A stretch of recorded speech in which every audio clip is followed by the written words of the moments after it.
Magandang araw Pilipinas at sa lahat ng mga Pilipinong nagmamahal sa bayan sa buong mundo.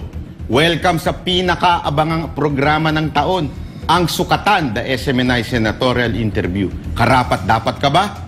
Dito, hindi lang basta tanong at sagot, kundi isang malalim na pagsusuri sa mga senatorial aspirant na haharap sa mga tunay na issue ng bayan. Tama ka dyan, ka-partner Banat Bay. Ngayong araw, mas makikilala pa natin ang mga mangunguna sa darating na halalan. Makakasama natin ang mga senatorial aspirant na sasagot sa mga tanong mula sa mga ordinaryong Pilipino, mga eksperto sa iba't ibang larangan at mga SMNI reporter. Dito, masusukat ang kanilang mga pananaw at solusyon sa mga isyong kinakaharap ng ating lipunan. Ang bawat tanong, bawat sagot at bawat pananaw na ibabahagi ng ating mga kalahok ay magbibigay ng direksyon sa kung sino nga ba ang may kakayahang manguna sa ating bansa. Lalo na nalalapit na naman ang panahon ng eleksyon. Mahalagang bawat sagot dahil hindi lang mga eksperto ang magtatanong kung di pati na rin ang mga ordinaryong Pilipino dahil sila ang tunay na may boses sa halalang ito. At para mapanatili ang balanse na usapan, magkakaroon tayo ng mga katanungan mula sa iba't ibang sektor. Kailangan nilang magbigay ng makatarungan at konkretong solusyon. Hindi lang tayo maghintay na magandang salita, kundi na mga konkretong hakbang. Solusyon ang kailangan at hindi yung basta kwento lang. Kaya't para sa mga sumusubaybay sa atin ngayon, ito na ang pagkakataon ninyong makita kung sino sa mga aspiranting ito ang may pinakamatibay at makatotohanang plataporma. Yung may tunay na kakayahang manguna sa ating bansa. Kaya naman, wala nang paligoy-ligoy pa. Kilalanin na natin ang mga aspirant na haharap sa hamon ng sukatan. The SMNI Senatorial Interview. Karapat dapat ka ba? Narito ang kanilang mga kwento, mga pangarap at ang plataporma na nais nilang ipaglaban para sa ating bayan. Tama ka dyan, Boss Dada. At hindi na natin patatagalin pa. Simulan na natin ang pagpapakilala sa mga senatorial aspirant na sasalang sa episode ng Sukatan, the SMNI Senatorial Interview. Karapat dapat ka ba?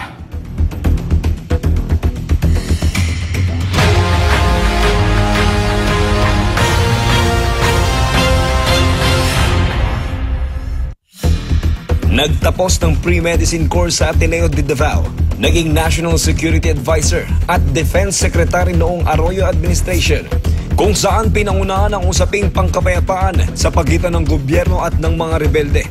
Sumabak bilang Pangulo noong 2022 elections, ngunit nabigong makuha ang posisyon, tangan-tangan ng iba't ibang reforma para sa ikauunlad ng Pilipinas.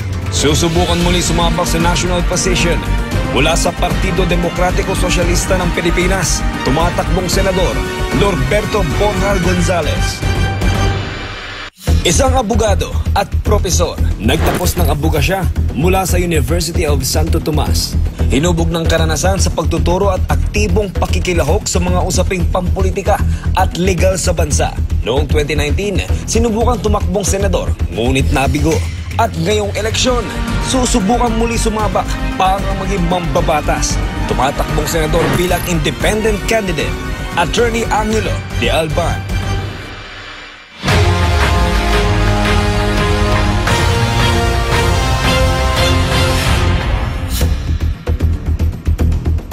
Alam mo, Boss Dada, gusto ko munang pasalamatan at purihin itong dalawa nating guest dahil napakatapang nila. Haharapin nila ang Banateros. Kaya mga kababayan, mga masugid nating taga-subaybay, Pilipinas, handa na ba tayo sa pagsisimula ng Sukatan, the SMNI Senatorial Interview? Karapat dapat ka ba? Sa mga susunod na minuto, makikilala natin ang mga kandidato na haharap sa mga matitinding tanong mula sa ating mga kababayan at eksperto. Kilalanin natin sila sa kanilang mga plataporma at kung bakit sila ang nararapat sa ating mga boto.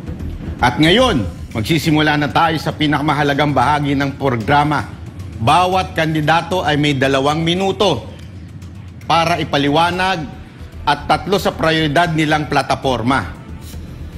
Bibigyan natin sila ng pagkakataong makapagpaliwanag ng malinaw. Kaya tutok lang mga kababayan, alamin natin kung sino ang may pinakamatibay na pananaw para sa kinabukasan ng bansa. Magsimula na tayo. Unang kandidato.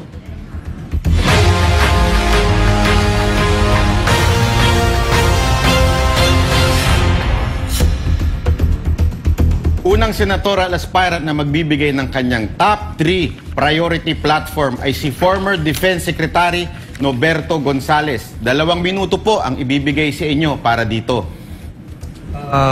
Ang malapit sa loob ko talaga na plataforma sana ay yung pangmahabaan, ang maging first world country tayo. Pero sa dami ng hinaharap nating suliranin sa Pilipinas, siguro dapat nating isipin yung mga fundamental na nakakaapekto sa nangyayari sa atin. Nung ako'y National Security Advisor, sinabi ko na ang pinakamalubha na security threat ng bansa ay ang ating politika. Kaya tititigan natin ng gusto ang sistema ng politika at pamumulitika sa atin, number 1. Number 2, may mga suliranin tayo sa ibang bansa. Ang maganda at maraming tumutulong sa atin.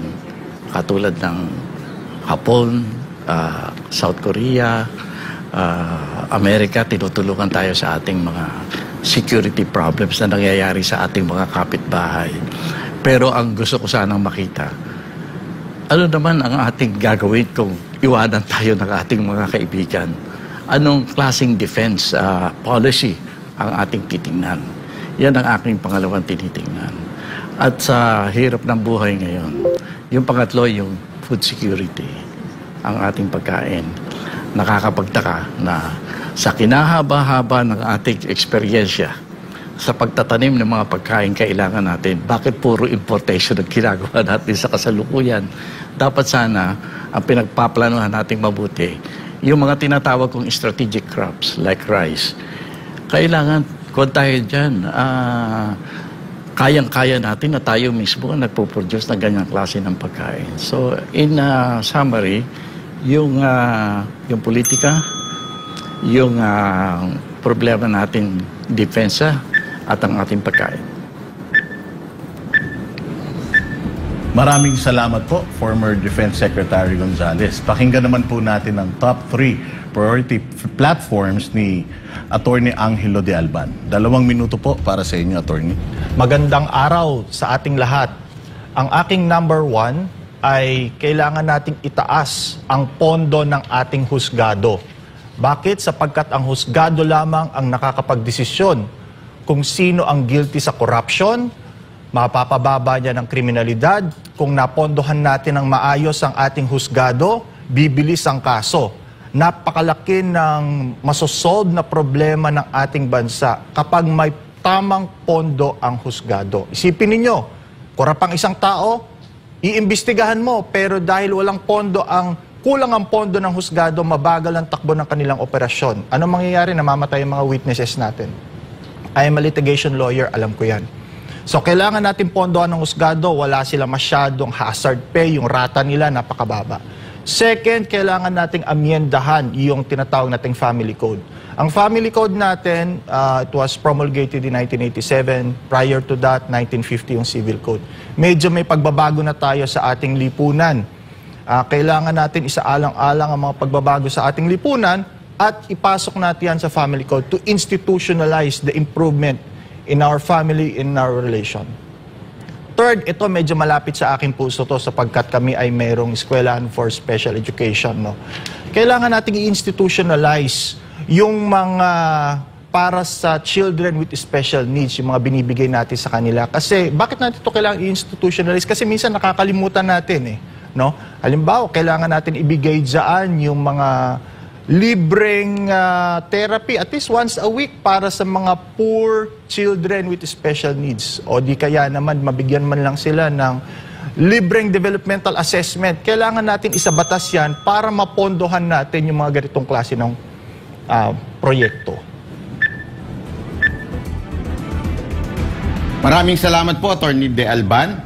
Ayan mga kababayan, napakinggan natin ang top 3 priority platforms ng ating mga senatorial aspirant. Ngayon, simulan na ang sukatan.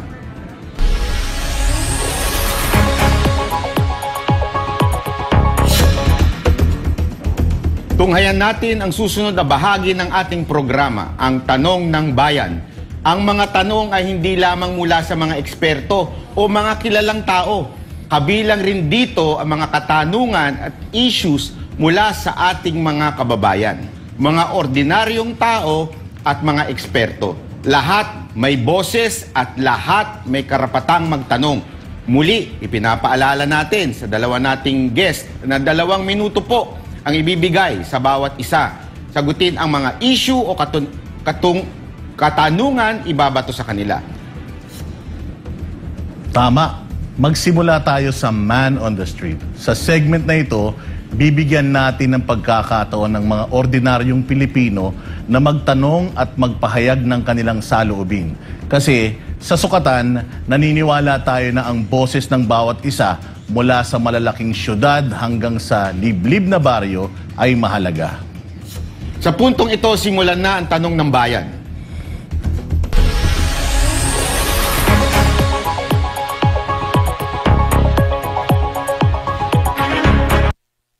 Ang tanong ko lang, sir, kami mga vendors, bigyan din sana kami ng legal na pamamaraan. Ha? Kasi 2001 pa kami nag-umpisa nito, wala namang legal na pamamaraan. Yung inaano lang din namin, yung walang huli din. Kasi dito rin kami kumukuha ng panganabuhay sa mga anak namin. Pangbaon, pangkain namin. Wala namang ulit na na maayos. O ano pang gagawin namin? Ayun ang pinapaabot ko kung sino man nakakarinig.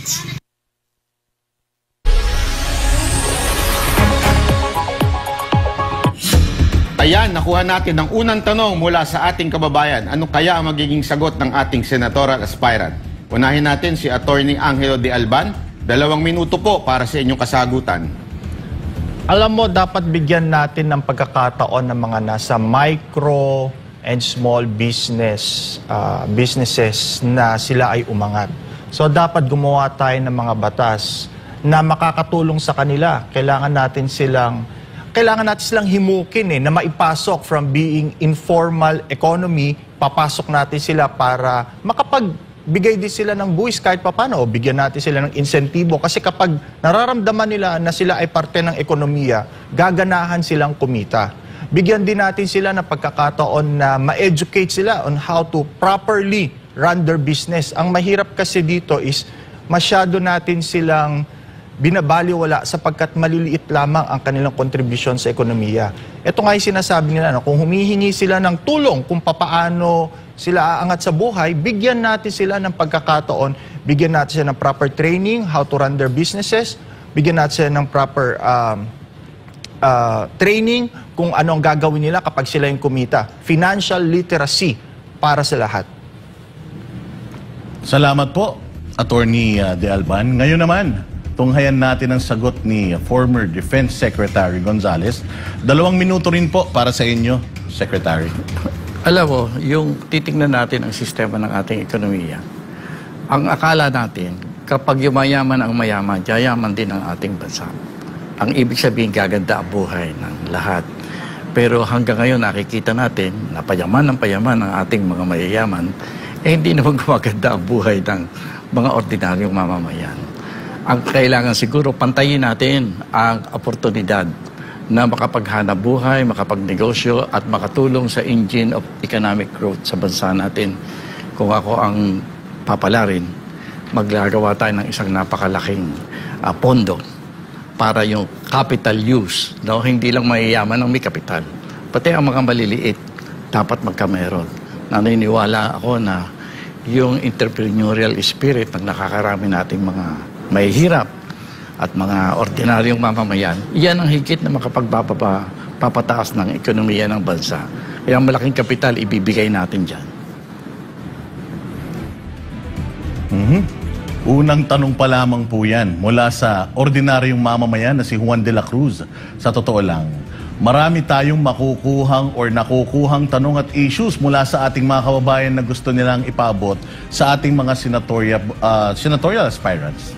Totoo yan. Ngayon naman, tunghayan ng ikalawang katanungan o issue mula sa isa pa nating kababayan.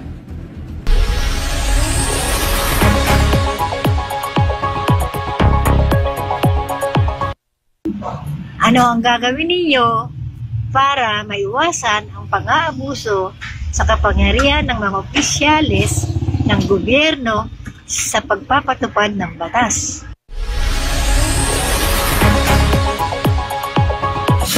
Sa pagkakataong ito, si Attorney De Alban naman. ang magbibigay ng unang kasagutan o pananaw patungkol sa isyong ibinato ng ating kababayan. Attorney De Alban, meron po kayong 2 minuto para sa inyong kasagutan. Dito papasok yung sinasabi ko na dapat pondohan natin ang husgado.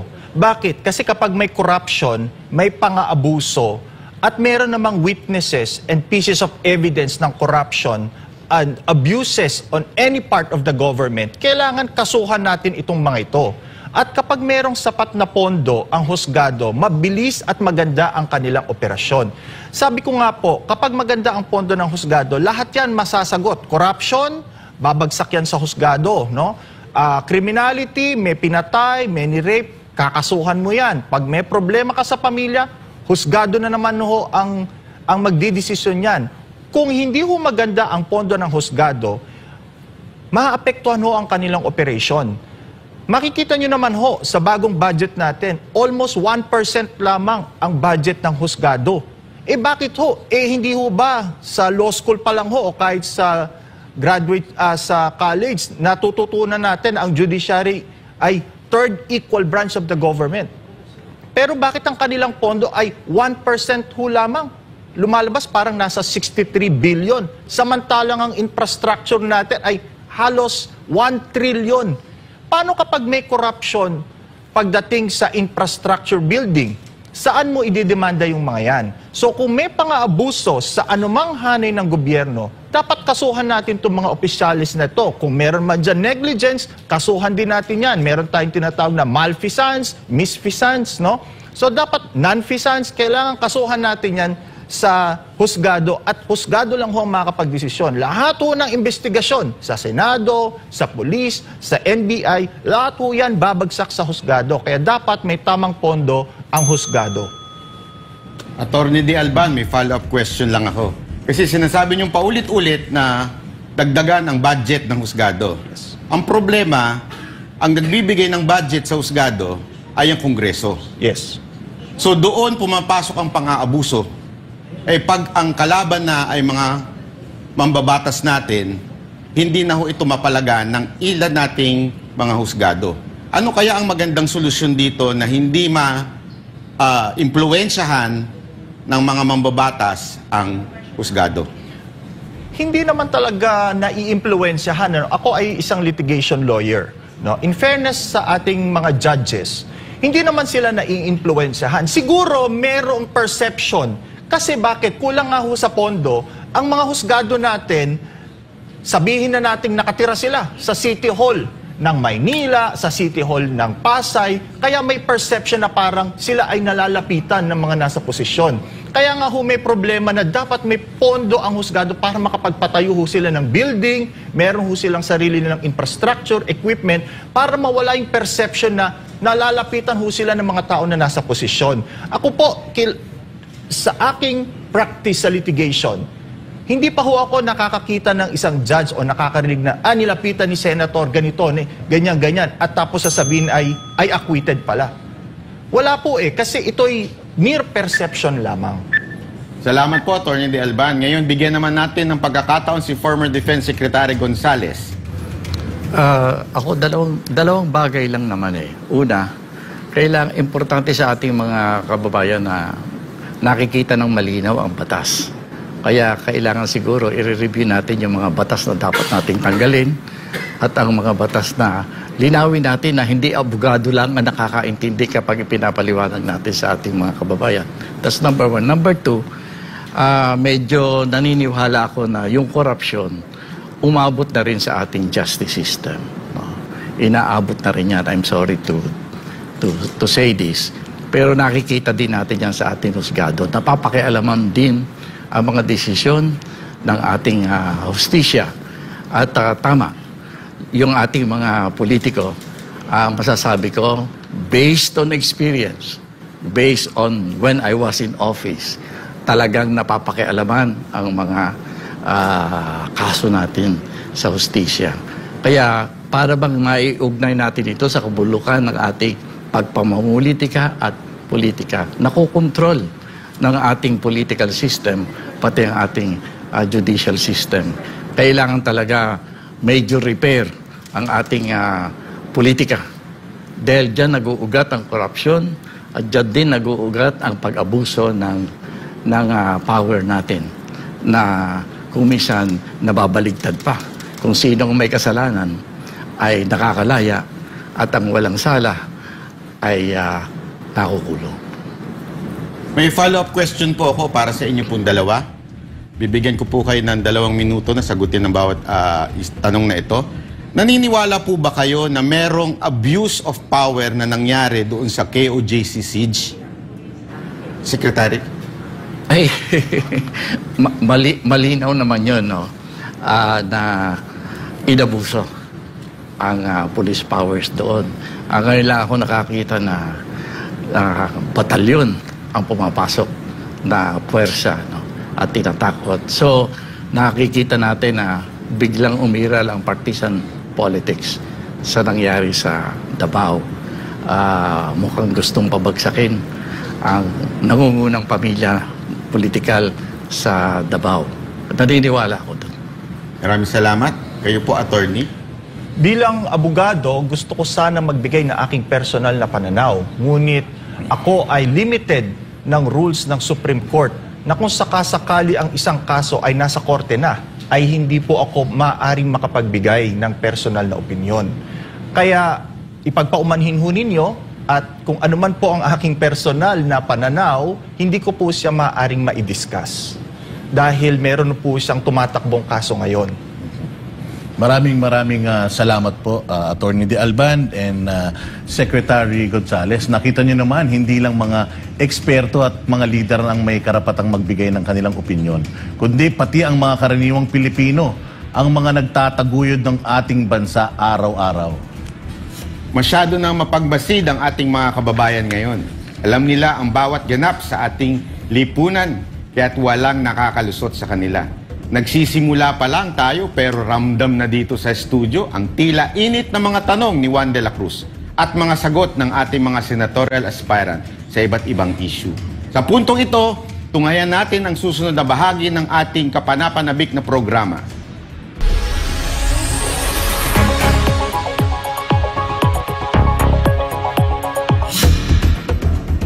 Sa mundo ng social media, mabilis ang pag-usbong ng mga opinyon, lalo na pagdating sa mga may init na issue na kinakaharap ng ating bansa.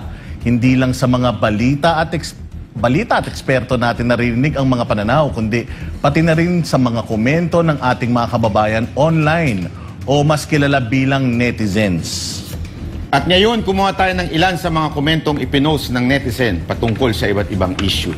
Mga kababayan, ang mga social media comment na ito ay hindi lang basta tanong, kundi direktang boses ng mga tao. Pakinggan natin kung paano ito sasagutin ng ating mga panahuin. Sabi ni Eric Reyes, pabor ba kayo na alisin ang mandatory contribution sa SSS, GSIS, PhilHealth at OWA? Alisin din ang kontrol ng mga pribadong ahensya sa pagpapaalis ng mga OFW, land-based man o sea-based. Dapat gawin itong gobyerno sa pamamagitan ng DMW. Una magbibigay ng kanyang pananaw sa pinost na comment ng ating kababayan ay si former Defense Secretary Gonzales. May 2 minuto po kayo para ipahayag ang inyong opinyon sa isyung ito.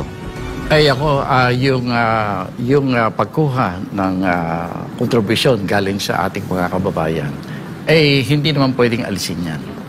Ang siguro, dahil sa nakikita natin may abuso sa bawat binanggit na mga ahensya, huwag nating itapon natin yung magandang institusyon. Huwag nating sirain kasi nakikita nating may abuso. Ang importante, maalis natin yung abuso at maling mga pagpapalakan nitong mga institusyon. Pero yung kontribusyon, very important yun. Kasi mas gaganda, mas lalaki ang say ng ating mga mamamayan kung sa kanila nanggagaling yung ang bahagi ng pagpipinance nitong mga institusyon ng nabanggit. Salamat po, former Defense Secretary Gonzales. Susunod na sasagot ay si Attorney De Alban. Muli, 2 minuto po para sa inyong sagot. Sang-ayon ako sa nasabi ni Secretary Bert, no, na hindi dapat tanggalin ang mandatory contribution sa mga sangay ng gobyerno na ito sapagkat meron na po silang mga naumpisahang proyekto at kailangan isustain natin ito. Sangayon din ako sa kanya na sa bawat institusyon, hindi nawawala yung mga bulok. No? Kahit sa ang organisasyon yan, merong isa, dalawa, at itong isa o dalawa na ito yung nakakasira sa pangalan ng isang magandang institusyon at ng kanilang mga proyekto. Kaya dapat tutukan natin yung mga pang-aabuso na yon. Kung merong hindi magandang paggamit ng pera, ng PhilHealth, SSS, Pag-ibig, GSIS, dapat may oversight. Matingnan natin ano ba ang nangyayari. Sa ngayon, meron hong kaso sa Supreme Court, no? Challenge nila yung pagpunta sa Maharlika Fund. Hindi ko ho ako magko-comment doon, pero doon ho natin makikita na interesado rin po ang Korte Suprema kung papaano gagamitin yung tinatawag na Maharlika Fund at kung papaano ito makakaapekto sa operation ng SSS, GSIS, ito mga pinagkukuhanan ng Maharlika Fund. So kung para sa akin po, dapat po ituloy natin ang mandatory contribution dahil marami pong natutulungan ang SSS, PhilHealth, Pag-ibig, ngunit kailangan nating imbestigahan kung saan nanggagaling ang pang-aabuso. Follow-up question po para sa inyong dalawa. Yung patungkulo sa PhilHealth, sa tingin niyo po ba ay may maling nangyari doon sa paglipat ng pondo ng PhilHealth? Kayo po, Secretary Gonzales. Alam mo kasi yung PhilHealth, kailangan niya may pondo talaga eh. No, na, alam mo, basta ganyan uri ng institusyon, meron yan talagang tinatabi na pondo para ma-assure yung stability, long-term stability ng institusyon. Kaya medyo nakakagulat na yung savings na nakukuha ng PhilHealth ay kinuha ng ating pamahalaan. No? Hindi ko alam kasi ang parang nakikita ko, ang tinitingin lang ay makaka-operate ba ng maayos o hindi ang PhilHealth. Pero very important sa institusyon na katulad ng PhilHealth, yung stability in the future, yung long-term stability. Kaya habang lumalaki sana ang pondo niyan, dapat natutuwa tayo. Hindi natin dapat ginagalaw yan. Paring pagdating ng tamang panahon, it will have enough interest earnings na magagamit ng institusyon. Maraming salamat. Attorney Del. Kung titingnan natin ang purpose ng PhilHealth, ito ay dapat tumutulong sa mga mamamayan natin kapag sila ay nagkakasakit, no, na ospital. Ako ay naniniwala na ang gobyerno ay ang nag-iisang entity sa buong mundo na na-create para malugi, para lamang sa pagsilbi nito o paglingkuran ng taong bayan.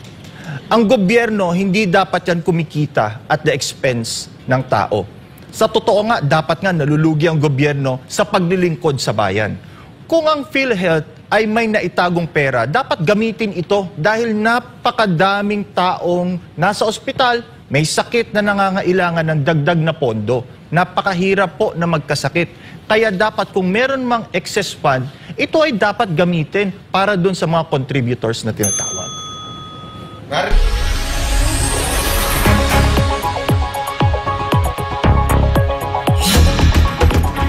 Narito naman ang ikalawang online post o comment na hihingan natin ng opinyon o pananaw sa ating mga panauhing senatorial aspirant.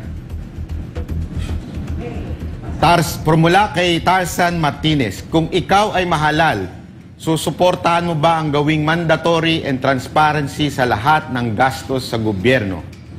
Unahin natin si former Defense Secretary Gonzales. 2 minuto po.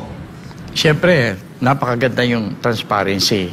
Pero sa operasyon ng gobyerno, hindi natin maiwasan na meron talagang hindi talaga parang transparent. Controversial masyado yung ganitong uri ng pondo, yung tinatawag nating confidential funds at saka intelligence funds. Mayroon tayong mga batas para dyan.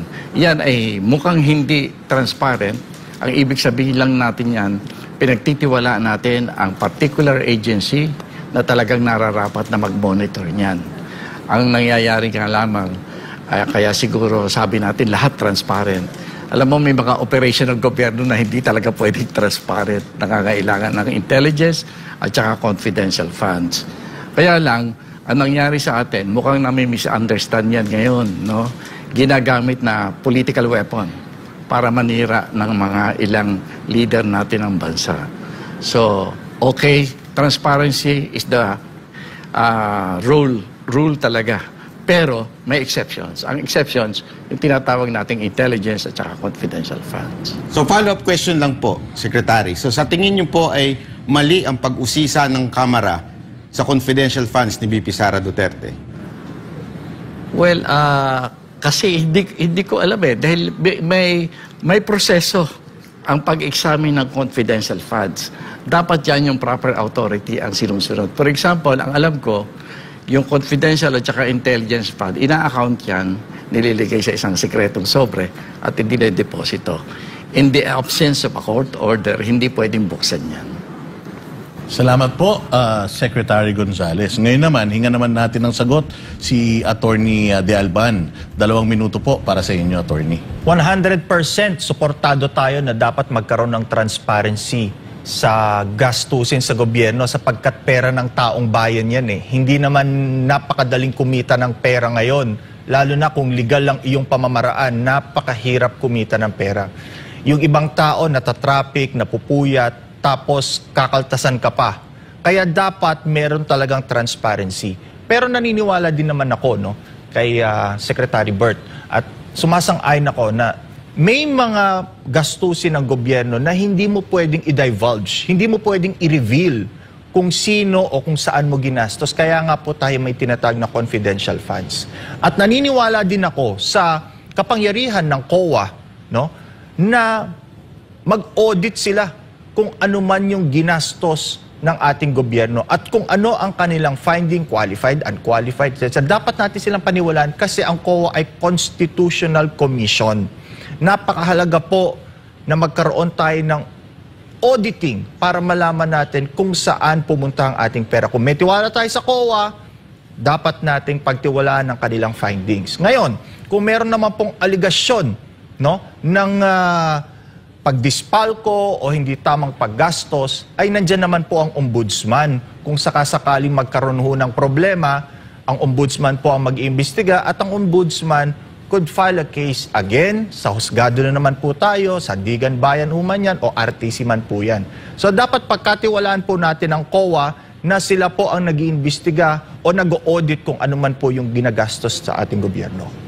Maraming salamat, Atty. De Alban. Ang social media ay isang plataporma kung saan ang bawat isa ay nagpahayag ng mga tunay na saloobin, mga opinyon, hinanakit at mga suwestyon na nagsisilbing salamin ng pulso ng bayan. Sa pamamagitan ng social media platforms, natalakay mga issues na nakakaapekto sa pang-araw-araw na buhay ng ordinaryong Pilipino na malinaw namang sinagot ng ating mga senador aspirant. Sa ating pagbabalik, ipagpapatuloy natin ang pagtatanong sa ating mga kagalang-galang na panahuin. Huwag kayong bibitaw, magbabalik ang sukatan, the SMNI Senatorial Interview, Karapat-Dapat Ka Ba?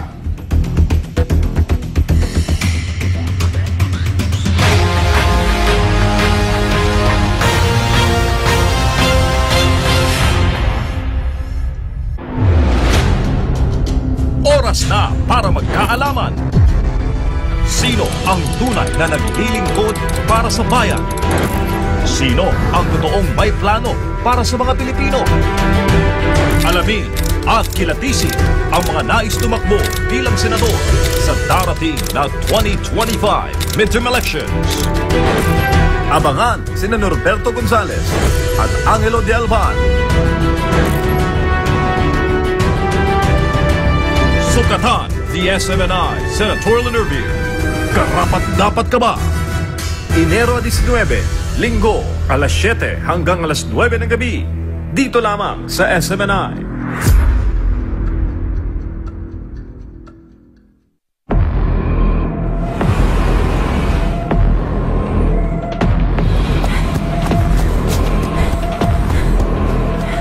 Hoy, magnanakaw! Tingin! Pulis ka! Hala, magnanakaw! Magnanakaw! Magnanakaw! Uy, magnanakaw! Magnanakaw! Magnanakaw! Ano kayang gagawin ko? Ipamimigay ko yung konti para tumigil sila sa pag-iingay.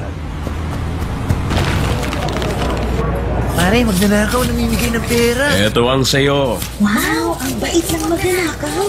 Eto naman sayo. kuya, Oh, yung eto share ha. ko. Sana Huwag ka nang maingay. Oh, eto pa. Tama na yan. Nakikipalato lang kayo eh. Huwag nang maingay.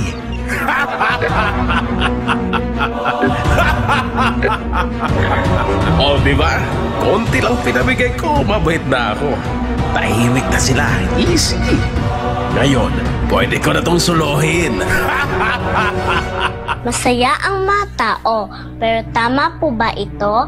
Di po ba ang nakikinabang sa magnanakaw ay kasabwat ng magnanakaw?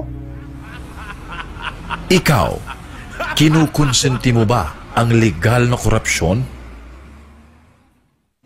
Mga kapartner, papalapit na ang halalan. Kaya alamin natin ang mga mahalagang alituntunin mula sa COMELEC para sa maayos, malinis at patas na kampanya. Ang mga sumusunod ay batay sa COMELEC Resolution Number 11086. Unahin natin ang tungkol sa campaign posters. Bawat partido at independent candidate na may pahintulot mula sa COMELEC ay maaaring magtayo ng mga posters sa Common Poster Areas o CPAs sa bawat barangay. Pero may mga limitasyon ito. Kung ang isang barangay ay may 5,000 rehistradong botante o mas kaunti pa, pwede silang magkaroon ng isang common poster area. Pwede rin maglagay sa mga pribadong ari-arian o private property, basta't may permiso mula sa may-ari. Maaari rin magpaskil ng mga posters sa pampublikong lugar tulad ng plaza, palengke o barangay centers. Pero hindi pwedeng gamitin bilang common poster area ang mga poste, puno, tulay, flyovers, sidewalks, waiting sheds, underpass at overpass, mga terminal, pader ng mga gusali, eskwelahan, pampublikong sasakyan o anumang pampublikong istruktura na aktibong ginagamit. Bawal din magdikit ng poster sa mga puno at halaman. Sino man ang lumabag nito ay maaaring kasuhan alinsunod sa Republic Act No. 3571. Sunod, siguraduhin tama ang sukat ng campaign posters. Tandaan, 12 by 16 inches para sa mga political party at 4 by 6 inches para sa mga independent candidate. Ano-ano ang parameters ng campaign posters? Laging piliin ang recyclable at environment-friendly materials at magbigay ng bersyong braille ng iyong campaign poster para sa mga visually impaired nating kababayan. Ipinagbabawal ang pagpiprint, pag-publish, pag-post, pagpapakita, pag-display, o pamamahagi ng anumang material na pampromosyon o propaganda sa halalan na labag sa gender sensitivity. Kasama na rito ang mga material na itinuturing na malalaswa, nakakasakit o may paglabag sa Magna Carta of Women, isang batas na nagtatanggol sa karapatan at kapakanan ng mga kababaihan. Dapat rin irespeto ng mga kandidato ang intellectual property rights tulad ng mga copyright, trademark at iba pa. Para sa campaign billboards naman, pinapahintulutan at may regulasyon ang paggamit ng parehong static o traditional at LED billboards ng mga tumatakbong kandidato. Pagdating sa sukat, kahit anong size ng billboard pwede. Para sa national candidates, hanggang 2 buwan lamang ang exposure o outdoor advertisement at dapat may 1 kilometrong distansya ito sa ibang billboard. Para naman sa local candidates, 1 buwan lamang dapat ang exposure na may 500 metro na layo mula sa ibang billboard. Dapat ay nakalagay din ang pahayag na political advertisement paid for sa billboard kasama ang tamang pangalan at address ng kandidato o partido. Ito ay upang masigurado ang transparency. Sa usapin naman ng campaign headquarters, ilang headquarters kaya ang pwede? Depende ito sa antas. Para sa kandidato at partido sa pambansa o pangrehiyon na posisyon, pinapayagan na magkaroon ng isang headquarters kada probinsya o highly urbanized na lungsod. Sa mga kandidatong pang-munisipyo, isang headquarters bawat munisipalidad ang pinapayagan. Isang headquarter lamang din ang pinapayagan para sa mga representante ng distrito, gayon din sa mga kandidatong tumatakbo para sa panglunsod na posisyon. Para sa identification signboard ng headquarters, dapat may sukat ito na 3 by 8 inches. Ipaskil ito 5 araw bago magsimula ang panahon ng kampanya. Paalala, mayroong limitasyon ang pangangampanya, partikular na sa propaganda sa media. Sa radyo, 180 minuto para sa nasyonal at 70 minuto kada lokal na estasyon. Sa telebisyon, 120 minuto para sa nasyonal at 60 minuto kada lokal na istasyon. Kung may 2 o higit pang kandidato, ang oras na ibibigay sa bawat isa ay base sa haba ng oras na kanilang binabayaran o ipapalaganap sa radyo o telebisyon. Hindi kasama sa oras na binanggit ang airtime sa radyo o telebisyon bilang guest sa mga balita o ang mga live na coverage tulad ng mga report na nangyayari sa oras ng kaganapan o mga biglaang interview. Sa print, 1/4 o sangkapat na pahina sa broadsheet, kalahating pahina sa tabloid. Ang ad ay kailangang mailathala 3 beses sa isang linggo. Kapag may 2 o higit pang kandidato, parehong size at frequency ang susundin. Ang gastos ay hahatiin ng pantay-pantay sa pagitan nila. Mayroon ring discounted rates ang bawat kandidato para sa kanilang mga advertisement. 40% para sa radyo, 50% para sa telebisyon at 10% para sa print. Siguraduhin nakaayon din ang mga paalala tulad ng political advertisement paid for o kung donasyon, printed free of charge, o airtime was provided free of charge by kasabay ng tamang pangalan at address. Mga kapartner, mahalagang sundin ang bawat guidelines ng COMELEC sa kampanya. Isa itong tanda ng pagpapakita ng respeto sa ating mga kababayan, ating bansa at sa ating demokrasya. Bawat boto ay mahalaga, kaya naman tayo'y maging responsable at magkaisa upang masigurado ang maayos, patas at malinis na halalan. Isang paalala mula sa COMELEC at SMNI para sa Diyos at Pilipinas nating mahal.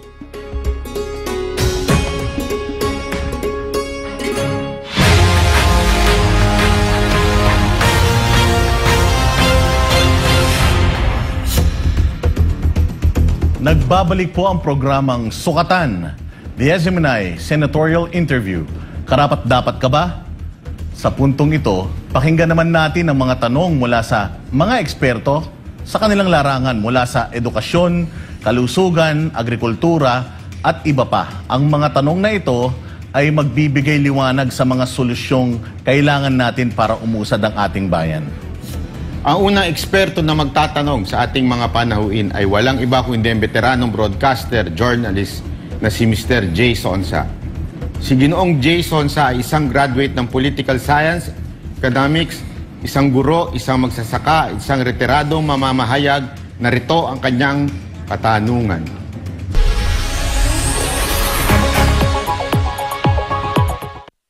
Mga ginoo at ginang mga kandidato,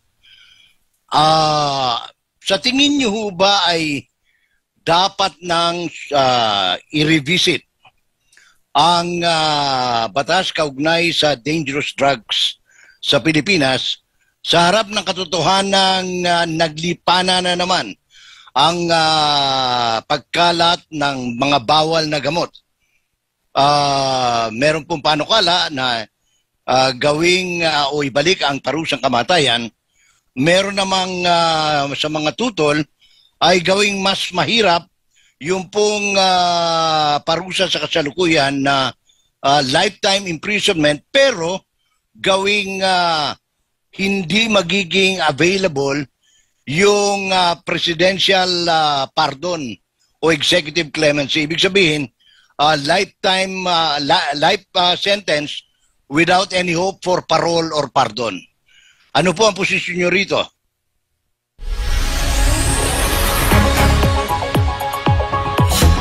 Ang unang sasagot po ay si Attorney De Alban. 2 minuto po para sa inyong kasagutan, Attorney. Hindi ko po nakikita na kasagutan ang death penalty para sa kahit na anuman pong parusa sa krimen. Sapagkat ang death penalty ay wala naman pong ebidensya na this will serve as a deterrent factor. Meron nga po silang sinasabi, di ba? Kung papatayin ka rin lang sa paggawa mo nito at ikaw ay nahuli, edi mas lalakihan mo na yung gagawin mo. So magi-inspire pa ito ng paggawa ng mas malaking kalokohan. Nakikita po dapat natin kasi yung rehabilitation factor, no? Kapag ikaw ay nakagawa ng isang krimen. Tama po na dapat gawin nating life imprisonment ang parusa sa droga, no, kapag ikaw ay nahuli. Ngunit dapat bigyan pa rin natin ng pagkakataon na ang taong ito ay ma-rehabilitate. Sa nakikita ko, ang presidente lamang po ang makakapag-analyze gamit ang kanyang mga tauhan, Bureau of Corrections, etc.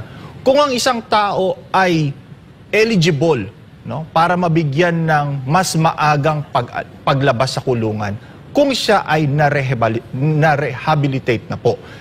Sa kasalukuyang batas, maganda naman po ang nakikita nating batas ngayon sa pakikipag-ugnayan sa mga resolutions ng Supreme Court. Ang problema lang po dyan ay nasa implementation. Gaya nga po niyan, no? Marami pong nahuli. Ang problema, pag kinasuhan po natin, dahil sobrang daming nahuli at kakaunti lamang po ang drug courts natin, tambak ng kaso ng korte.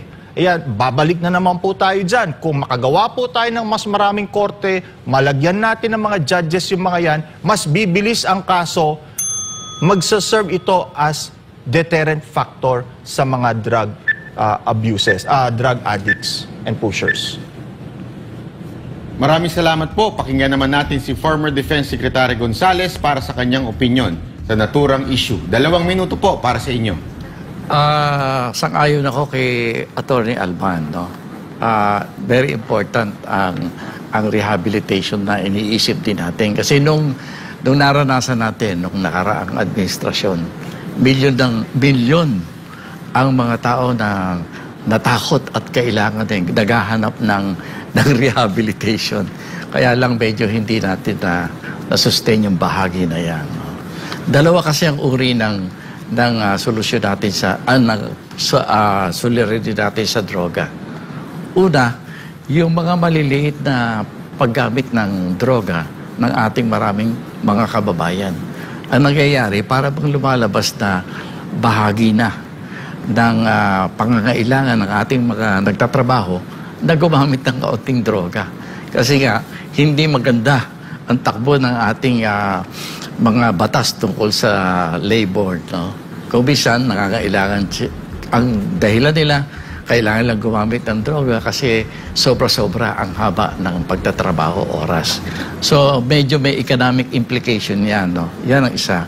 Pangalawa naman, yung big time, yung malakihang pagpasok ng droga sa Pilipinas. Mukha yatang nakursunadahan na tayo ay maging transit point ng malawakang paggamit ng droga sa ibang bansa. Parang nakita natin na dahil sa issue ng corruption, yung ating mga ibang ahensya na dinadaanan ng ating flow ng goods from countries to other countries, para galing sa atin, nakita na mukhang may butas ang ating sistema dito. Kaya big time ang mga pumapasok na supply ng droga dito. Yan, ang solusyon dyan ay bureaucratic sistema ang tignan natin. Pero hindi, tama si attorney, walang death penalty. Follow-up question lang po para dito sa issue ng drugs, para sa inyong dalawa po. Kayo ho ba ay naniniwala na yung war on drugs ni Pangulong Duterte noon ay hindi maganda o maganda ito? Kung hindi naman ito maganda, ano bang batas ang maaari niyong ipasa to improve the war on drugs? Secretary Gonzales? Alam mo, may maganda, may hindi maganda. Pero talagang phenomenal ang nangyari ng panahon ni President Duterte. Na lahat ng gumagamit ng droga, kinabahan at naghangad na pumunta sa mga pulis. Daan-daang libo ang nakita natin ang talagang naglabasan. Yun sa akin, phenomenal yun na epekto ng war on drugs. No? May mga sinasabing abuso. Pero very important sa atin that for the first time in the nation's history, na halos lahat na gumagamit ng droga lumabas at nag-report sa ating mga authorities. Siguro hindi na napagplanuhan ng ating dating Pangulo na napakadami pala talaga. Na alam niya yung numbers pero hindi, probably he didn't see the reality of so many people wanting to stop using drugs. Phenomenal yun. Tama yun. Salamat. Tama yun. Napaka-phenomenal nung nangyari nung nakaraang administrasyon na sila ay nakakuha ng tiwala kay former President Rodrigo Duterte. At sila mismo, no, nagpalista sila sa mga otoridad na sila ay gumagamit. Siguro kung meron tayong gagawing batas dyan, ay dapat mapondohan yung rehabilitation nila. Kasi kung sila ay nagpalista, ibig sabihin, tinatanggap nila na sila ay drug user. That's one. Acceptance is the key. Second, anytime gusto nila magpa-rehab, so dapat pondohan natin yung any effort to rehabilitate them. Kasi kung sila na mismo gusto nila yan, no? Bakit hindi natin suportahan sila? Sila ay kapwa-tao natin. Dapat silang mabigyan ng tsansa na magbago. Gusto naman po nila. Maraming salamat, Attorney and former Defense Secretary Gonzales. Narito naman ang ikalawang katanungan o issue mula kay Dr. Michael Batu. Natapos si Dr. Batu ang Bachelor of Arts in Economics with Computer Applications na may academic distinction mula sa San Beda College sa Mendiola, Manila. Siya ay kabilang sa mga unang dalawang nagtapos ng Master in Applied Economics sa De La Salle University sa Manila.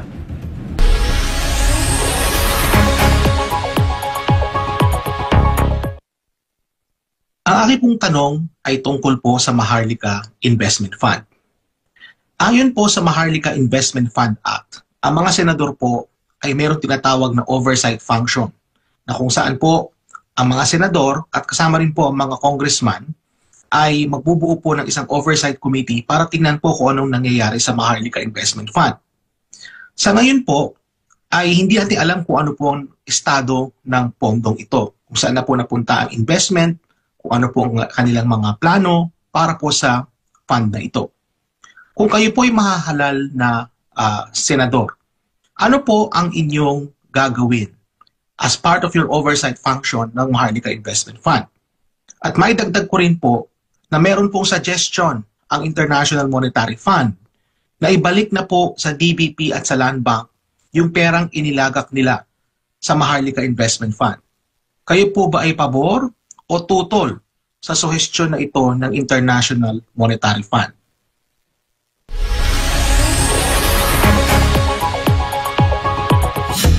Ang unang magbibigay ng kanyang opinion ay si former Defense Secretary Gonzales. Palagay ko, bago natin pag-usapan yung oversight na gagawin ng ating mga politiko, pero important na i-review natin yung konsepto ng Maharlika Fund. May mga sinabi sa publiko kung ano ang uri at ano ang intensyon ng Maharlika Fund. Ako nga, ang akala ko, manggagaling yan sa mga foreign investors na papasok sa Pilipinas. Pero nangyari, bakit ang kauna-unahang kinuhanan ng pondo ay dalawa nating bangko?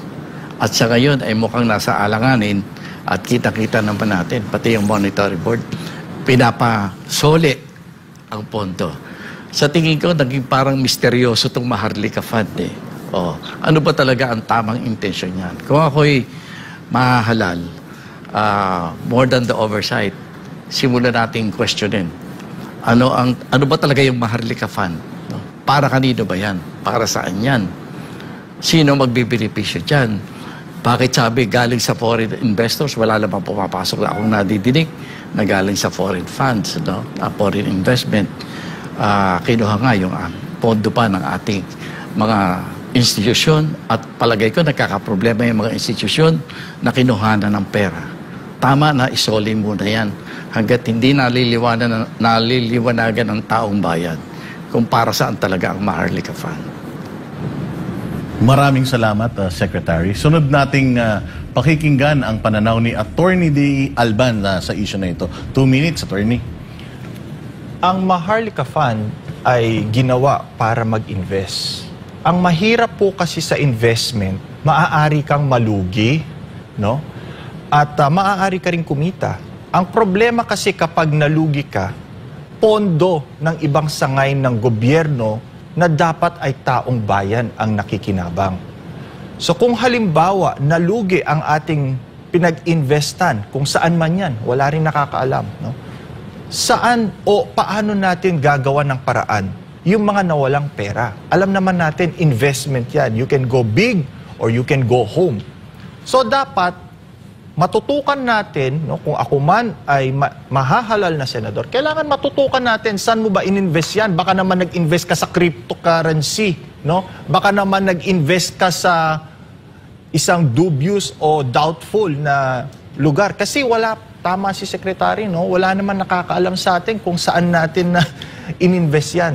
So mainam na matutukan natin yan, malaman natin yan. At kung hindi man ito, no, nakakaganda sa ating mga stakeholders, ay dapat maybe we can review. Baka pwede nating sa iba kunin yung pondo. Ora-ora mismo nakapaglagay sila ng additional budget sa infrastructure.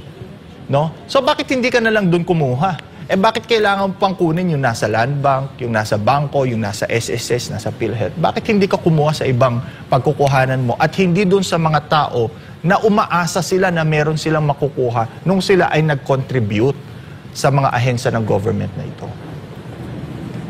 Maraming salamat po sa ating mga eksperto na nakibahagi sa episode na ito ng programang Sukatan. Kamusta naman kaya ang ating mga senatorial aspirant? Walang BBTO dahil wala pa tayo sa kalahati ng ating programa.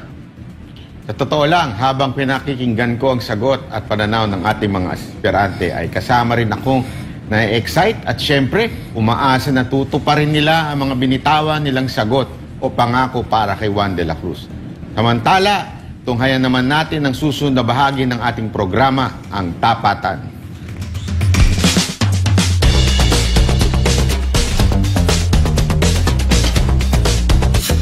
Sa puntong ito, ang isang kandidato ang magtatanong sa kapwa niya kandidato. Walang paligoy-ligoy, diretso sa tanong at sagot. Ang unang magtatanong ay si Attorney De Alban kay former Defense Secretary Gonzales.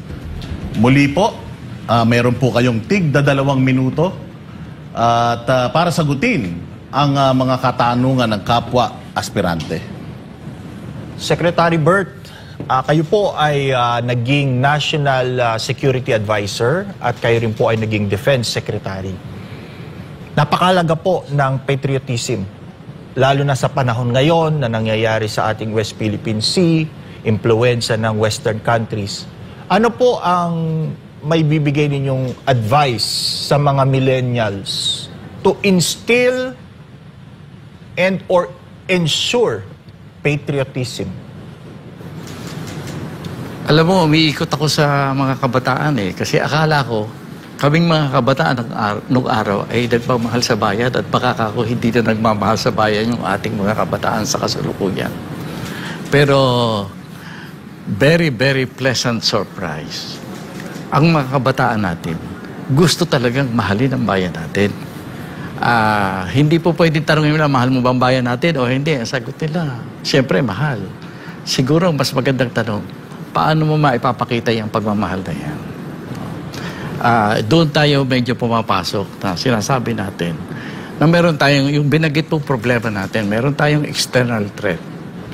Ang hindi maganda dyan ay hindi natin pinaghahandaan as a people, as a society, as a nation. Mas umaasa tayo sa tulong ng mga kaibigang bansa. Ngayon, ito napakagandang nangyari sa atin. Nakita natin na ang ating yung ating lipunan, more than 20 million of our young people are of the right age para pumasok sa reserve force. Kasi kung sakalit magkaroon ng gera o gulo, hindi mo po pwede sabihin natin na ipagtatanggol tayo ng mga Amerikano o ng mga Hapon o ng mga Koreans, no? Anong gagawin natin? And yet, we have that resources. More than 20 million of our people can be trained to join our reserve. Yan naman ang masasabi ko sa mga nadinig ko na Ang mga kabataan natin, katulad ng mga kabataan nung araw, ng mga bayani nung mga nakaraan, handa rin naman silang mag-alay ng buhay para sa depensa ng bayan natin. So, advice ko, sundin nyo ang puso nyo. Secretary, isa sa mga nabanggit nyo yung mandatory. Kayo po ba'y pabor na magkaroon talaga ng mandatory ang ating mga kababayan? Ako kasi, sa tingin ko, pwedeng magkaroon ng kaguluhan o kaya gera man o possible invasion even over the next 5 years. No. Totoo o hindi, magkatotoo o hindi yan. Dapat siya pinaghahandaan. Kaya sa akin, yung mandatory military service, siguro dapat gawin natin yan for the next 5 years. Pwede nating annual review. Depende kung gumaganda na ang sitwasyon. Pero napakasakit na may mangyaring gulo dito sa atin, hindi na handa ang bayan. Hindi tayo pwedeng laging umaasa na lang sa mga kaibigan nating bansa. Good. Kasi kung nagkakatugma ang interest nila at interest natin, alam mo naman ng ibang bansa ang interest nila ang mas importante dyan. Kung hindi magkatugma, papaano tayo? Pangalawang bagay, sa tingin ko, kunyari, let's name the country, China. Hindi tayo inirerespeto eh. Hindi tayo nirerespeto kasi walang makitang indikasyon na tayo ay handang tumindig para sa depensa ng bayan natin. Maraming salamat po. Ang susunod na magtatanong ay si former Defense Secretary Gonzales kay Attorney De Alban. Alam mo, Attorney De Alban, sorry marami ang nagsasabi na hindi pwedeng tanggalin ang korupsyon sa Pilipinas. Marami din ang nawawalan ng pag-asa na tayo ay pwedeng maging first world. Para bang sa tingin ko yan, para bang wala nang magagaling na tao o mga taong nagmamahal sa bayan dito sa atin para sabihin na hindi talaga pwedeng tanggalin ang korupsyon, pwede tayong gumawa ng plano para maging first world. Kaya sa ngayon, tinanong ako na kanina, anong ginawa mo nung the last 2.5 years na hindi ka after you're running for office? Ako, ginagawa ko, lumalapit ako sa mga individuals. Biikit ako sa bansa. Naghahanap ako ng mga kababayan natin na talagang handa na hindi naman na mga ako na papayag ka ba na pag tayo ay nasa gobyerno, walang corruption talaga.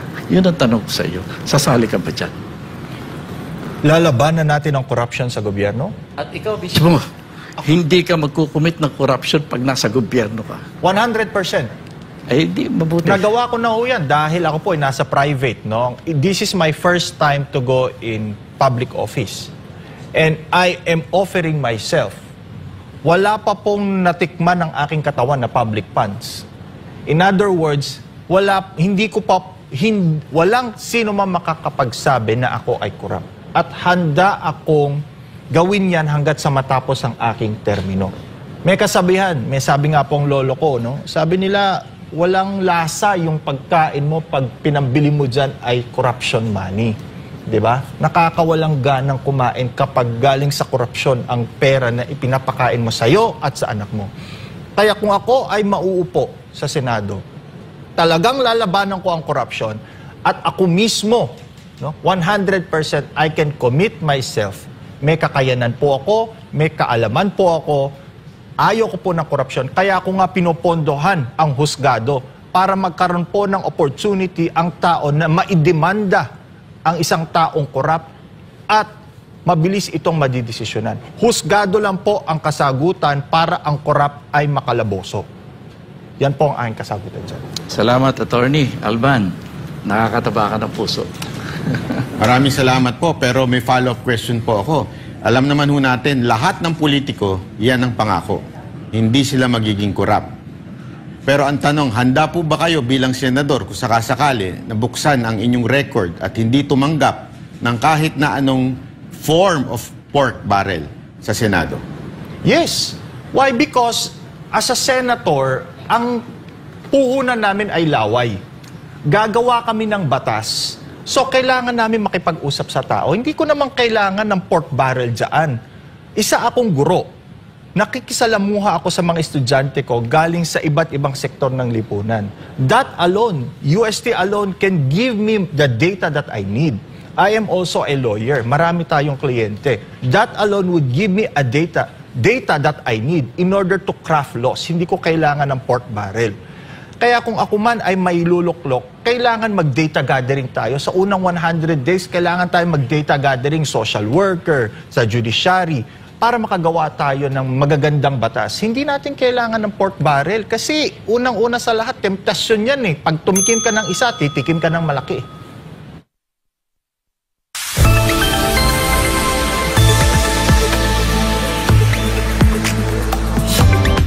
Para sa susunod na segment, may tanong tayo na oo o hindi lang ang sagot. Bibigyan natin sila ng 5 mabilisang tanong at kailangan nilang sagutin ng mga ito ng diretso, walang labis, walang kulang, oo o hindi lang. Tama. Straight to the point lang tayo. Makikita natin kung saan nakatayo o papanig ang ating mga senatorial aspirant pagdating sa mga mahalagang issue. Pero para sa mga gustong ipaliwanag ang kanilang sagot, na oo o hindi, bibigyan natin sila ng tig 1 minuto para dito. Unang tanong, sang-ayon ka ba na gawing mandatory ang ROTC para sa senior high school student? Oo o hindi? Former Defense Secretary Gonzales. Oo, pero hindi ROTC lang ang mandatory ng ating citizens. Lahat, military service. Attorney De Alban? Papayag ako sa mandatory ROTC pero dapat samahan natin ang civil defense training. Hindi lang puro militar. Para ang mga kabataan na mabibigyan natin ng military training, ay dapat mabigyan din sila ng civil defense training. Magkahiwalay po kasi yan eh. So dapat alam nila ang gagawin nila in case of emergency, lalo na ang Pilipinas, no? Lagi tayong may sakuna. Kung puro military lang ang ibibigay mo sa kanilang ROTC, sayang ang panahon. Bigyan mo rin sila ng civil defense training. Ikalawang tanong, dapat bang gawing mas malawak ang access ng publiko sa salin ng mga opisyal ng gobyerno? Oo o hindi? Attorney De Alban. Oo. Open dapat lahat yan. Wala tayong tinatago dyan. 100% unqualified. Former Defense Secretary? Oo din ako dyan. Pero don't weaponize it. Yes. Kasi ginamit yan para matanggal ang ating Chief Justice of the Supreme Court. Ikatlong tanong, dapat bang buwagin ang National Task Force to End Local Communist Armed Conflict, yung NTF-ELCAC? Oo o hindi? Former Defense Secretary Gonzales. Oo, pero kailangan magkaroon ng evaluation. Kasi naiiba ang uri ng communist movement sa Pilipinas.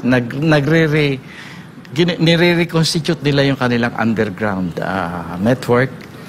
Muling binubuhay ang mga guerrilla fronts. Kaya yung NTF-ELCAC, tingin ko dapat yes, no? Pero dagdagan. And so malinaw po yun. Dapat ituloy. Tama po. Yes. Attorney De Alban. Dapat ituloy ito, ngunit hindi dapat natin i-weaponize lalo na sa mga kabataang nagbibigay lamang sila ng pahayag o nag-aaktivista lang sila. No? Ang pagiging aktivista, mahalaga ho yan eh. Kung hindi ho dahil sa mga aktivista, marami hong pang-aabuso ang nagaganap sa gobyerno. We are welcoming any form of task force against any criminality or any terrorism. Ang mahirap lang po dito ay nagagamit ito minsan na nakatutok doon sa mga kritiko ng pamahalaan. Eh ang problema ho dyan, paano kung ako lang ho ay nagpapahayag ng aking freedom of expression at totoo naman na meron na akong valid na hinanaing at ako naman po ay isang estudyante, lalo na yung mga isko at mga iska natin. Sila ba ay paparatangan natin na sila ay komunista at ikukulong natin sila? Dapat hindi po dahil freedom of expression po nila yon. Sa tingin niyo po, naging guilty po ba ang NTF-ELCAC sa pag-red tag? May mga instances na maaga nila masyadong naibibigay ang kanilang konklusyon at hindi dapat ito na isa sa publiko. Kasi kung meron silang finding na may red tagging, dapat padaanin ito sa tamang proseso, dapat padaanin ito sa tamang agency. Hindi dapat ito inilalabas sa publiko. Eh ano pa ang silbi na ikaw ay nasa task force? Kung pagkatapos nun magre-report ka, eh ire-report mo rin naman pala sa media. Hindi mo gagawan internally ng paraan. Ano bang gagawin na i-rehabilitate ba natin ito? Kakasuhan ba natin ito? Aatakihin ba natin ito? Eh ang nangyayari, nagiging public forum eh. Nagiging public bar of public opinion po lamang. After nun, wala na nangyayari. Ito, maganda po ito. Ika-4 na katanungan, dapat bang gawing mandatory ang drug testing para sa lahat ng kandidato sa halalan? Oo o hindi, Attorney De Alban? Every month dapat, kung pwede. No? Polykel pa, kung gusto ninyo. Kasi kung ikaw ay isang kandidato, ikaw ay magsisilbi, maglilingkod. Ikaw ay dapat simbolo ng pag-asa na ikaw ay matinong tao. Kaya kung ikaw ay tumatakbo, dapat consistent, wala kang droga sa katawan mo. Kasi mind-altering ang drugs. No? Hindi natin alam kung ano ang sinasabi mo ngayon, kung are you in a lucid interval or not. So, ang mga kandidato dapat may mandatory drug testing at hindi lang yung mga kandidato, dapat pati public officials, kahit na nakaupo ka, dapat may mandatory drug testing ka pa rin. Kasi hindi natin alam, baka mamaya yung decision mo ngayon, bunsod lamang ng nakadroga ka o ikaw ay high na high. Hindi natin alam, seryoso ka ba o hindi? Secretary Gonzales? Siyempre, payag din ako sa drug testing. Pero may appeal ako kay Atty. Alban. Kasi alam mo sa ibang bansa, isang ground for removal of office ang mga public officials kung mapatunayan na gumagamit ng droga. Dito sa atin, hindi malinaw eh. Pwede bang gamitin yung issue ng yung gumagamit ka pala ng droga? Sa ibang bansa, kung kahit presidente ka, pwede kang matanggal eh. Pwede kang ma-impeach because of drug use. Dito sa atin, hindi malinaw yan. Sa tingin ko, dahil sa dami ng mga chismis at haka-haka na nadidinig natin tungkol sa ating mga opisyal ng gobyerno, even imagine, the highest pa kung minsan na position ay sinasabing gumagamit ng droga. Kailangan siguro tignan natin, iyan ay isa ba sa mga pwedeng pag napatunayan ay maging grounds for impeachment. Follow-up question lang po, patungkol, kayo binanggit nyo na po yung sa drug test. Kayo po ba ay ngayon walang batas tungkol sa drug test sa mga kandidato? Pero kayo po ba ay pabor na parang voluntary na magpa-drug test ang ating presidente? Secretary. Tingin ko dapat. Kasi alam mo, kinu-question ka na eh. So what's wrong with being tested? No? Kung talaga namang wala. Ako nga, dinadagdag ko pa ngayon na magkaroon tayo ng paglilinaw kung ang paggamit ng droga ay isa sa mga tinatawag na serious illness na nagiging ground para matanggal ang Pangulo ng Pilipinas. Kasi sa ibang bansa may serious illness na ginagamit na batayan para sabihin na kailangan magpahinga ang ating Pangulo, etc. Dito sa atin hindi malinaw yan eh. Salamat po. Attorney? Sa ngalan ng transparency, siguro dapat lahat ng ating opisyal. Ngunit since wala pa tayong batas ngayon, tayo ay namamag-asa na lamang na kung mamarapatin at gugustuhin nila, ay sila na po mismo ang magsasubject sa kanila sa mandatory or sa voluntary drug testing. At sapagkat wala tayong batas ngayon, yun lang po ang ating inaasahan. At total, para mapawi lahat ng agam-agam, nasa sa kanila na po yun kung pakikinggan po nila ang naririnig sa taong bayan. At ang pinakahuling katanungan, pabor ka ba sa pagpataw ng mas mabigat na parusa para sa mga opisyal na sangkot sa korupsyon? Oo o hindi? Former Defense Secretary Gonzales? It depends. Alam mo, hindi ako masyadong naniniwala sa mabigat na parusa. Pero ang pinaka-importante sa lahat, maipakita sa bayan na ikaw ay corrupt. Napaka-importante para sa atin na mapakita natin na korupsyon ay mali. Ang kamalian ang mas tinitingnan ko kaysa yung parusa eh. No? Importante na siyempre paparusahan. Pero naniniwala ko yung sinabi ni attorney kanina na yung extreme na parusa, hindi nangangahulog ang mapipigil mo, corruption. So ano po sa tingin ninyo ang makakapigil sa korupsyon ng ating ilang mga government official? Anong batas ito na pwede nyong gawin? Ay, ang tinitingnan ko, fundamental na eh. Kunyari, kailangan na natin baguhin ang ating konstitusyon kasi yung political system natin, nakikita natin na talaga nagtotolerate ng corruption. Hindi pa, kung makikita mo, ang pinakamalaking source ng corrupt practices ay yung gumagawa ng mga batas natin mismo. Yan mga importante tingnan natin. Ang ibig lang sabihin, hindi lang parusa. Kailangan yung systems na tingin natin ay nag-encourage ng corruption. Tingnan na nating mabuti. Dapat yan palitan. Maraming salamat, sir. Attorney Delban. Ako isang ayon na maparusahan ang ating mga corrupt officials kasi ito ay magsisilbing example sa mga future generations, future leaders na hindi dapat natin itong sundin kasi dito tayo babagsak. Ang tanong ay gaano katagal bago natin sila mapatunayang may sala ng korupsyon. Kasi mere allegation is not evidence. Alam naman po natin yan. Pag itinuro kitang korap ka, hindi naman automatic korap ka dapat. Dapat patunayan natin. At kailangan natin ng desisyon ng husgado dito. Hindi naman basta-basta inimbestigahan ka ay korap ka na dahil pwedeng ma-weaponize ang investigation against anybody. So dapat merong proper investigation, proper hearing, due process, and imprisonment.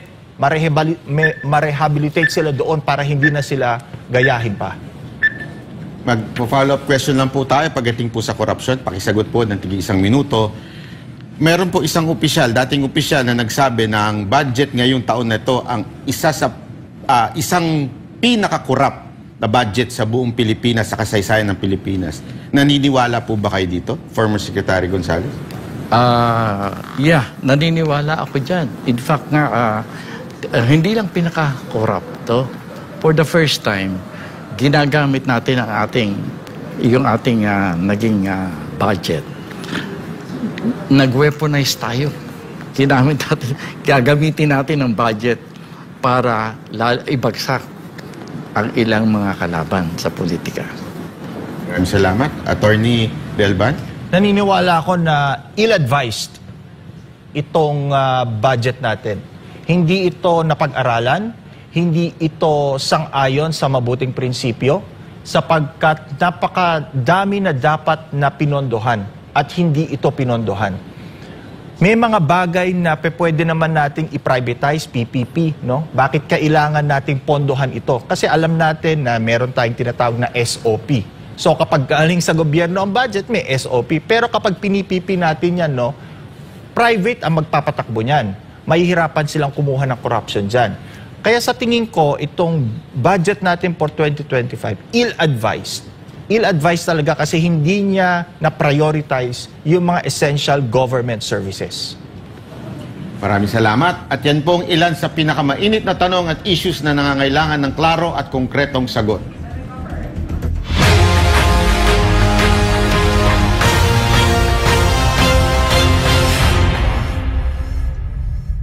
Nakita natin na magkakaibang opinyon ng ating mga senatorial aspirant. Mga manunood kayo po ang bahalang sumukat, humusga at kumilatis sa ating mga mahuhusay na aspirant para sa darating na 2025 senatorial election. Ngayon naman, mag-relax tayo ng konti. Light questions na. Dito, pwedeng ang mga tanong ay patungkol sa kanilang paboritong pagkain, libangan, o simpleng tanong para makilala pa sila ng mas mabuti ng ating mga botante. Halina't tunghayan ang ikang ay lighter side ng bawat kandidato.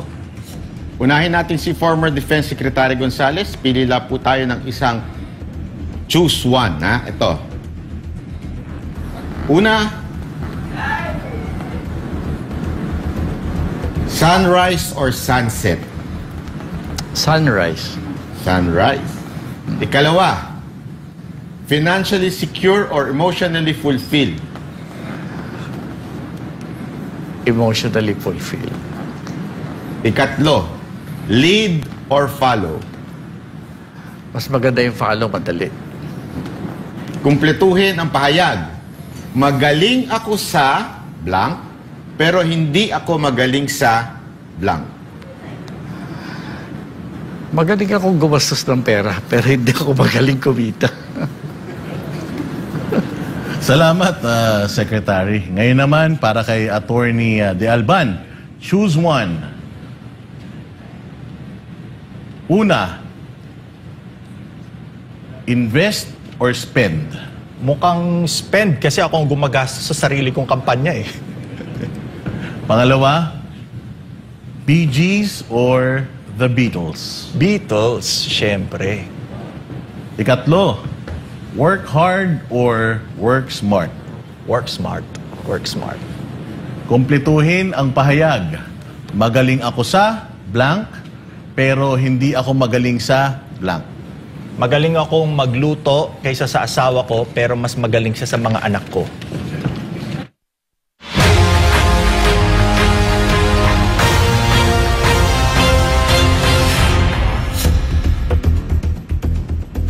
Mga kababayan, matapos ang matinding sukatan kung saan nakikita at napakinggan natin ang mga plataporma, sagot at pananaw ng ating mga senatorial aspirant, narito na ang pagkakataon ng bawat isa na sabihin kung bakit sila ang karapat-dapat na piliin bilang senador sa susunod na halalan. Ngayon, bibigyan natin sila ng pagkakataon na magbigay ng huling mensahe para sa mga Pilipinong manonood, para ipahayag ang kanilang pangakong magsilbi sa bayan, kasabay ng pagtugon sa mahalagang issue sa ating lipunan, sa ating mga panauhin. Dugtungan po natin ito. Karapat dapat ako sa inyong boto sa Senado dahil unahin natin si former Defense Secretary Gonzales. Napakarami nating hinaharap na problema. Seryoso ang hinaharap natin. Nagkataon lamang na medyo may nalalaman ako ng kaunti dahil 10 taon ako naglingkod bilang isang secretary sa pamahalaan. Matanda na po ako. Sana mailipat man lang natin yung ating mga karanasan.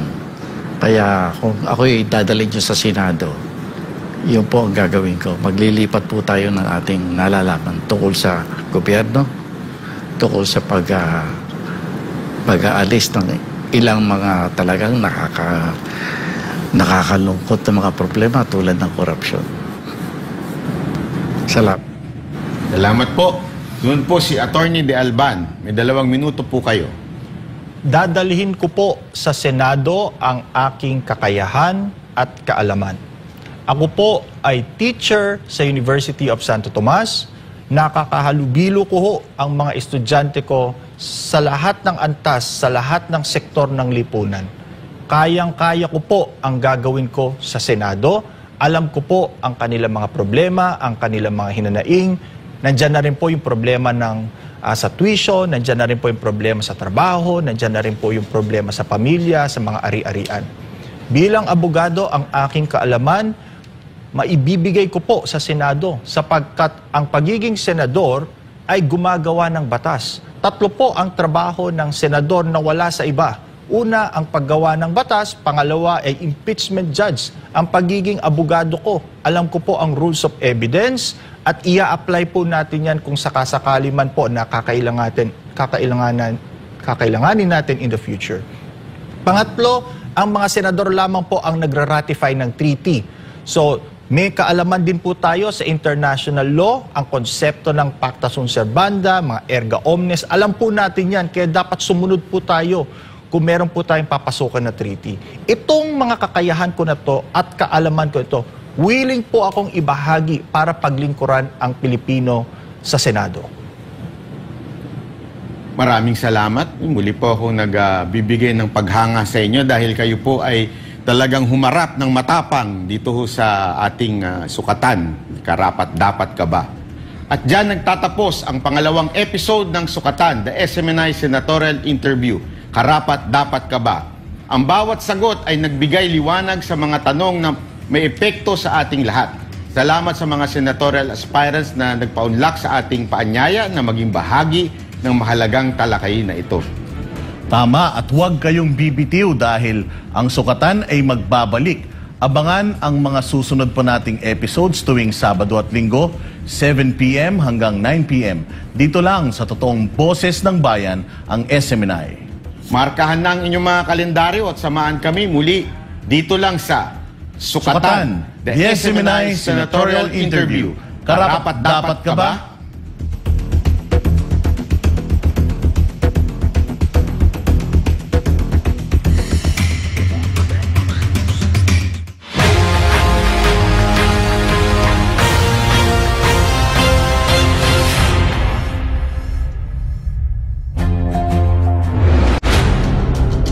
Oras na para magkaalaman.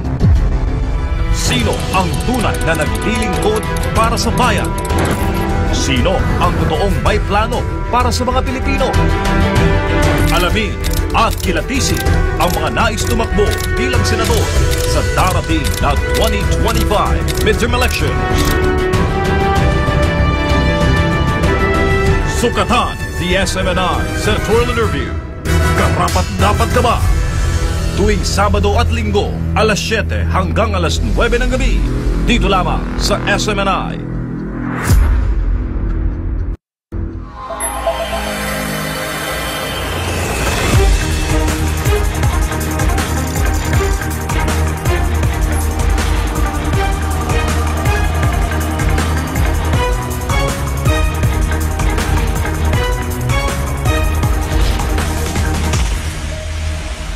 This is SMNI News Channel. Truth that matters. Subscribe to SMNI News Channel and turn on the notification bell to keep you up to date. Also visit our official social media accounts and join our community on Viber and Telegram.